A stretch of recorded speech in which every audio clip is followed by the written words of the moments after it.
Good evening and welcome to Ville News. I'm your host, Katie Lyle, alongside Brooke Groft, here to give you the latest local, state, and national headlines. Coming up in this episode, we've got updates on the Millersville Biology Pond, Pennsylvania voting, and protest in Iran. Stay tuned because Ville News starts now.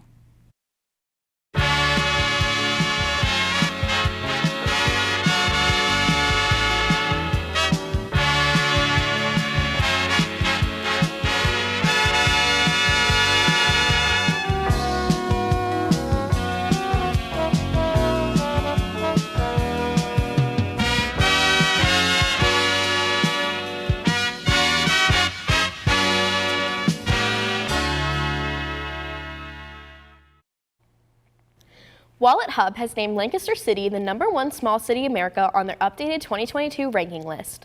The list looks at different categories such as affordability, economic health, education, quality of life, and safety. Lancaster scored the highest with a total score of 71.04 compared to the other small cities. Lancaster also had the best crime rate score. The city has a population of just over 57,000 with a median income of $49,000.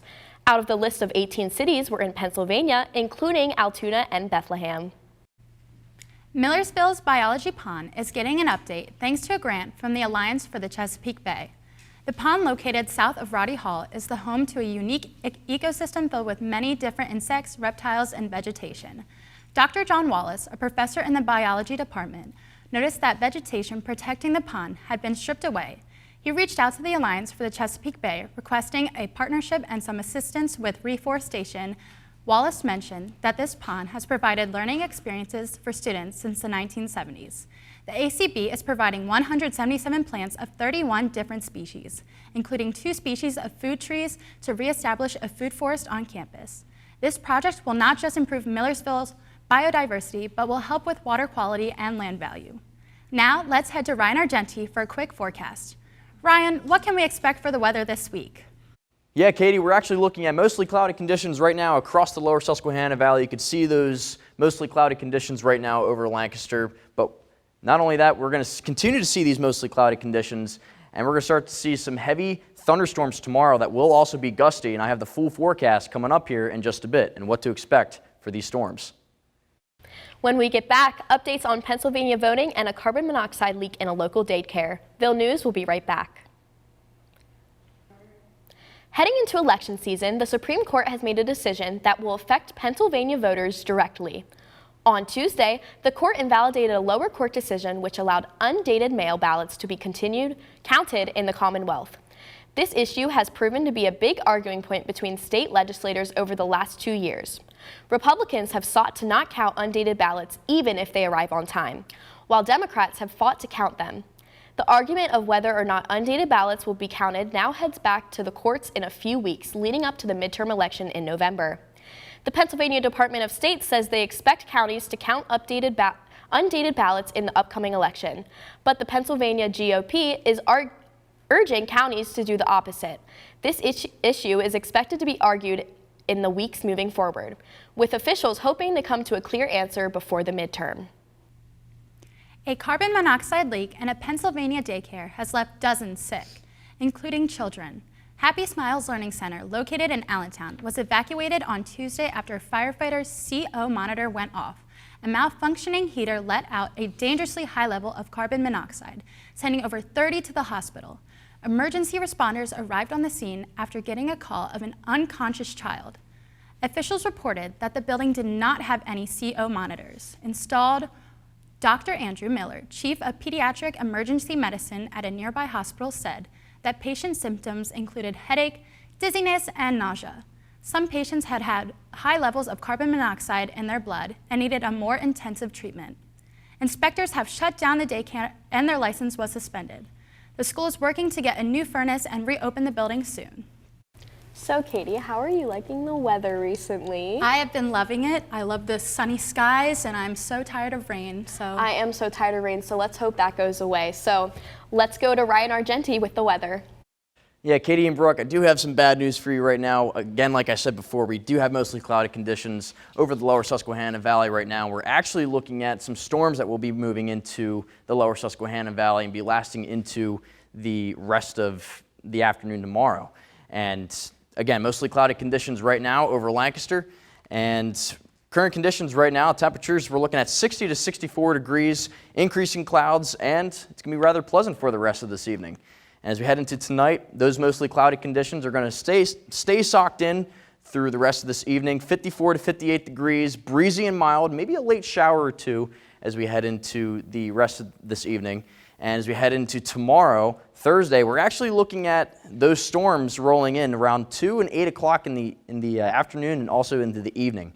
The main threats we're looking at right now, we're looking at heavy winds, heavy downpours, and maybe even a low chance of an isolated tornado or two in some parts of the region, actually. I wouldn't be surprised if there was a tornado warning or two that gets highlighted tomorrow.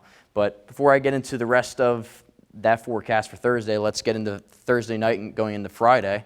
Thursday night, 44 to 48 degrees, so that's rather mild for this time of year. And it's going to be mainly clear. So those storms are actually going to peel off, and we're going to have very nice conditions for Thursday night.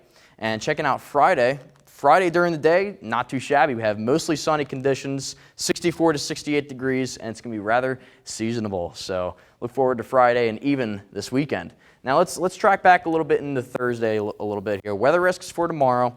We're actually in a marginal risk currently, according to the Storm Prediction Center. That will be in effect from 7 a.m. tomorrow morning until late Thursday evening, and that will be occurring throughout much of the Commonwealth here. You can see in eastern Pennsylvania here, that's all highlighted going up into Allentown, New York, parts of Philadelphia as well. We're all in that marginal risk right now, and we're looking at a few modes of that severe weather, that hail, the heavy winds, heavy downpours, and those isolated tornadoes, a low chance. I'll highlight on that.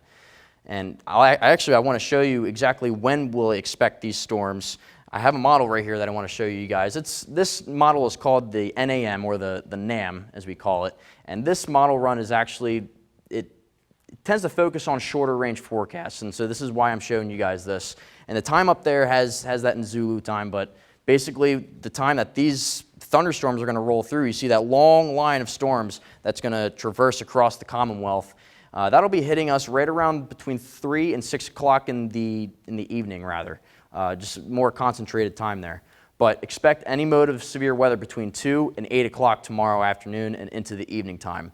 And you can see this little bow right here. As soon as it comes up here, right over Millersville, you see how that line starts to bow as it heads east into Pennsylvania? That is indicative of very strong winds, and I'd be concerned if there being a lot of power outages and also a lot of damage from these storms that are going to roll through. So I just take cover for tomorrow. If there happens to be a tornado warning at all, and if it's highlighted here in Millersville, or any family member that may be in the line of sight of this storm, just make sure that they get underground, stay safe, stay away from windows, and just be safe overall with these storms coming up here. Now, the radar's not looking too bad right now. You can start to see the storm system is just off to our southwest there. Again, we won't be seeing these severe weather conditions until later in the afternoon on Thursday. Now, forecast model guidance here, I'm bringing up the GFS for you guys. It's one of the American models here. You can start to see that storm system's just off here to our south, and we also have a storm system up here, and that's going to be making its way into Pennsylvania as well. And that's going to be associated with a very strong cold front. So the temperatures are going to drop a little bit as we head into Thursday night going into Friday. But that's going to peel off. Again, it's going to be real quick. That cold front's going to move through really quick. And we actually have high pressure that's going to be settling in just over the Carolinas. You can see that big blue H just off the coast of the Carolinas there. That's going to be in close enough proximity to give us mostly sunny and pleasant conditions for the end of this week, going into this weekend a little bit. And you'll start to see there's a very slight disturbance off to our north. It's a low pressure system that's going to be associated with a very weak cold front. And that's going to be giving us, or it's going to be dropping those temperatures a little bit as we head into this weekend. You can see it right there, and that's associated with a little bit of those cooler temperatures, and that'll be moving into the lower Susquehanna Valley as we head into next week. Checking out the 3-day forecast here. Wednesday, that was today, 70 degrees was our high today. 56 is going to be our low. Tomorrow, we're looking at those storms rolling through, 66 for a high, a low of 46 Thursday night. And then Friday, 66 degrees, mostly sunny conditions, 40 degrees for a low on Friday. And I'll step aside here really quick to show you the full 7-day forecast here on Ville News. 70 degrees for our high on Saturday, 50 degrees for Saturday night's lows. Sunday, 68 for a high, 42 for our lows on Sunday with clouds and sun. And Monday and Tuesday starting off real nice with mostly sunny to partly sunny conditions with highs into the lower 60s and highs going into the lower 50s. This weather broadcast has been brought to you by the Millersville University Campus Weather Service. Visit us at millersville.edu/weather center for all of your latest weather updates. Back to you at the desk.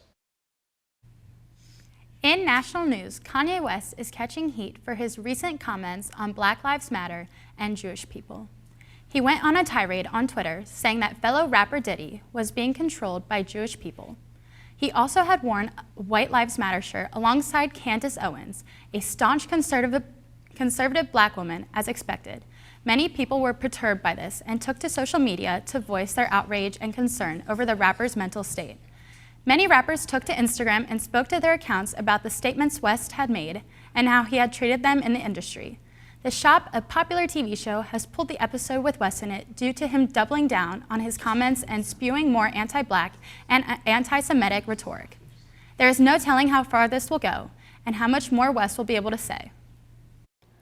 Ongoing protests in Iran are worsening after the death of Mahsa Amini. Last month, human rights group report that over 185 people have been killed and thousands injured so far. The protests are now impacting the oil industry. Workers from the country's essential oil sector are going on a strike, and protests are calling for more strikes moving forward. Iran security forces have tried for weeks to suppress the protests, but instead they have only increased.